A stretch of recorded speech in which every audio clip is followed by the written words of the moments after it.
எல்லோருக்கும் என்னுடைய பணிவான வணக்கங்கள். வந்திருக்கக்கூடிய பத்திரிகை ஊடக நண்பர்கள், மேடையில் இருக்கக்கூடிய எல்லோருக்கும் ஒவ்வொரு பெயரையும் நம்ம சொல்லிக்கிட்டு இருந்தோம்னாக்க நிச்சயமாக காலதாமதமாகும். எல்லோரும் ஒரு விதத்தில் சாதனையாளர்கள். அவங்க எல்லாருக்கும் என்னுடைய பணிவான வணக்கங்கள். ஒரு நல்ல கதை, ஒரு நல்ல கேரக்டர், எல்லா கேரக்டருமே அருமையான கேரக்டர்கள். எனக்கு தம்பி மந்த்ரா அவர்கள் சொல்லும் பொழுது இந்த மாதிரி அப்படிங்கும் பொழுது எனக்கு ரொம்ப சந்தோஷமாக இருந்தது. ஒரு அருமையான வேஷம், அருமையான ஒரு குடும்ப தலைவன். அதில் நல்ல மனதை உருக்கக்கூடிய டைலாக்ஸு. நானே பல டைலாக்ஸ் ஃபீல் பண்ணி தான் நான் ரொம்ப ஃபீல் பண்ணி சில இடங்களில் அது நமக்கு தொண்டை அடைக்கிற மாதிரியான சில டைலாக்ஸ் ரொம்ப அற்புதமாக எழுதியிருந்தார். இது எல்லாவற்றையும் மீறி எனக்குள் இருக்கக்கூடிய ஒரு ஆர்வத்தின் காரணமாக தம்பி மந்த்ரா கிட்ட நான் ஒரு பர்மிஷன் கேட்டேன். ஒரு இடத்துல அந்த சீனில் மட்டும் நான் கொஞ்சம் பேசிக்கிறேன் அப்படின்னு சொல்லி, அது என்ன வசனம், என்ன ஏது அப்படிங்கிறத நான் சொல்லக்கூடாது. அதை நிச்சயமாக பார்க்கின்றவர்கள் கண்டிப்பாக பாராட்டுவார்கள். அந்த அளவிற்கு எனக்குள்ள அந்த ஃபீலிங் இருந்தது. அதை நான் சொன்னேன் இந்த மாதிரி அப்படின்ட்டு. தம்பி அவர்கள் இப்படி வச்சுங்கண்ணே, இப்படி எழுதிங்கண்ணே எனக்கு சொல்லிக் கொடுத்து, அந்த வசனத்தை சொல்லி கொடுத்து ரொம்ப அற்புதமாக எடுத்திருக்கிறார். அருமையாக பாலா சாரையும் பாபு சார் எல்லாரையும், அவங்க குடும்பத்தையே நம்ம ரொம்ப பாராட்டணும். அதாவது காலங்கர்த்தால நாம் ஷூட்டிங் ஸ்பாட்டுக்கு எப்போவுமே சீக்கிரமாக போயிடுறது பழக்கம். இந்த படத்தில் காலங்கார்த்தால ஓடி போனது, சீக்கிரமாக போய் உட்கார்ந்தது என்ன காரணம்னு கேட்டிங்கன்னா, ஷூட்டிங்கு சீக்கிரம் போகணுன்றது எப்போவுமே எனக்குள்ளே இருக்கக்கூடிய ஒரு துடிப்பு. இந்த படத்தில் முக்கியமாக சீக்கிரமாக போகணும் அப்படின்னு நான் நினச்சி போனது என்னன்னு கேட்டிங்கன்னாக்க, அந்த அருமையான டிஃபன் அது தீண்டக்கூடாதே சீக்கிரமாக ஓடி போயிடுறது. நல்ல சுட சுட சுட சுட டிஃபனை போட்டு, நல்ல சார் நீங்கள் ரெஸ்ட் எடுங்க, கொஞ்சம் நேரம் ரெஸ்ட் எடுங்க அப்படின்னு ஒரு எல்லோரையும் உபசரித்து அப்படி ஒரு அருமையான விஷயம். தம்பி ஹீரோவாக நடித்திருக்கக்கூடிய தம்பியை ரொம்ப எவ்வளோ பாராட்டினாலும் தகும். ரொம்ப நாங்கள் எல்லாருமே ஒரு குடும்பம் மாதிரி அந்த கிராமத்தில் இருந்துக்கிட்டு ரசிச்சுக்கிட்டு அப்படியே சுற்றி பார்த்துக்கிட்டு அவ்வளவு அருமையாக ரொம்ப பர்ஃபார்மன்ஸ் ரொம்ப பிரமாதமாக பண்ணியிருக்கிறாரு. நம்மக்கிட்ட ஒரு ஷாட்டுக்கும் சார் சரியாக இருந்தா சார் வேறு ஏதாவது பண்ணிக்கலாமா சார், வேறு அந்த ஆர்வம். உருவத்தில் என்ன இருக்குது? என்னெல்லாம் எனக்கு நிறைய முடி இருக்கும்போது யாரும் வேஷம் கொடுக்கல. முடி கொட்டினதுக்கப்புறம் தான் வேஷம் கொடுக்குறாங்க. அது என்ன ஒருத்தன் கிண்டல் பண்ணான், ரொம்ப நண்பன், முடியே இல்லை உனக்கெல்லாம் ஏன்டா வேஷம் கொடுக்கணும், டேய் முடியலன்னா பரவாயில்லடா, முடியல என்ன தாண்டா கவலை அப்படின்னு நான் சொன்னேன் அவங்ககிட்ட. அந்த மாதிரி சரித்திரத்தில் நீங்கள் எவ்வளவோ பேர் எடுத்துக்கொள்ளுங்கள், குறையோடு இருந்தவர்கள் எவ்வளவோ சாதித்திருக்கிறார்கள். இன்னும் நெப்போலியன் போனபார்ட் எடுத்துக்கங்க, அவர் ரொம்ப ஷார்ட் அப்படின்னு தான் நான் படிச்சிருக்கிறேன். அதே மாதிரி மாலிக் கஃபூர் எடுத்துக்கோங்க, அவர் ஒரு திருநங்கை.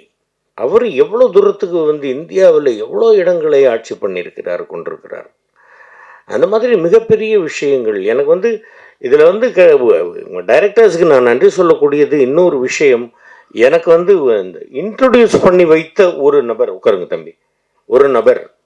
இதில் முக்கியமாக ஒரு உருவம் இப்படி இருக்கணும் அப்படிங்கிறத டைரக்டர் தம்பி மந்த்ரா அவர்கள் அதை இது பண்ணி எனக்கு ஒரு அருமையான ஒரு மகனை இன்ட்ரடியூஸ் பண்ணி வச்சாங்க.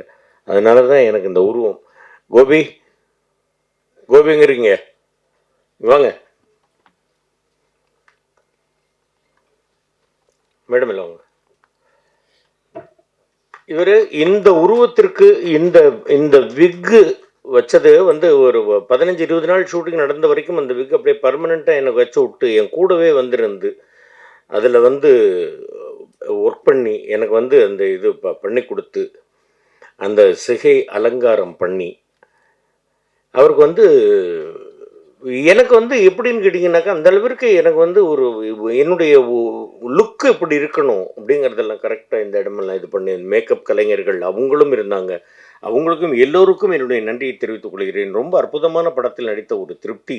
நான் ஒவ்வொருத்தருக்காக நான் நன்றி சொல்லணும். என்னுடைய தம்பி மணி, சித்ராமணி, அது மாதிரி எனக்கு கூடவே இருக்கக்கூடியவர்கள், பத்திரிகை ஊடகனோட மாப்பிள்ளை மாப்பிள்ளை ஒன்று சொல்ல முட்டுன்னு ஒன்றும் இது பண்ணாது. எல்லோருமே சொல்கிறாங்க, பாலாண்ணா எந்திரிங்க, பாலாண்ணா பாலாண்ணா எந்திரிங்க. அதாவது எனக்கு வந்து நிச்சயமாக வந்து நான் வந்து நல்லா நல்லா பர்ஃபார்மன்ஸ் பண்ணணும் அப்படிங்கிறதெல்லாம் வந்து எனக்குள் இருக்கக்கூடிய ஒரு ஆர்வம், எனக்கு கொடுக்கக்கூடிய வேடங்கள் அந்த மாதிரி எனக்கு மேலே அக்கறை வைத்திருக்கக்கூடிய, அன்பு வைத்திருக்கக்கூடிய டைரக்டர்ஸ், ப்ரொடியூசர்ஸ் இருக்கிறவங்க எல்லாருமே வந்து எனக்கு வேண்டியவர்கள். இந்த படமே வந்து எப்படின்னு கேட்டிங்கன்னாக்கா, எனக்கு வந்து ஒரு குடும்பத்தில் நம்ம வந்து அந்த கிராமத்துக்கு ஒரு சுற்றுலா போன மாதிரி இருந்தது. அவ்வளவு அருமையான ஒரு உபசரிப்பு. நிச்சயமாக அவங்க சொன்னாங்க, அவங்க அப்பா வந்து கம்யூனிஸ்ட்டுன்னு. எங்க அப்பாவும் வந்து கம்யூனிஸ்ட்ல இருந்தவங்க தான். ஐயா ஜீவா அவர்களோடலாம் வந்து எங்க அப்பா ஜெயில்ல இருந்திருக்கிறாங்க. இது எல்லாத்தையும் நான் வந்து அவங்கள்ட்ட சொல்லியிருக்கிறேன்.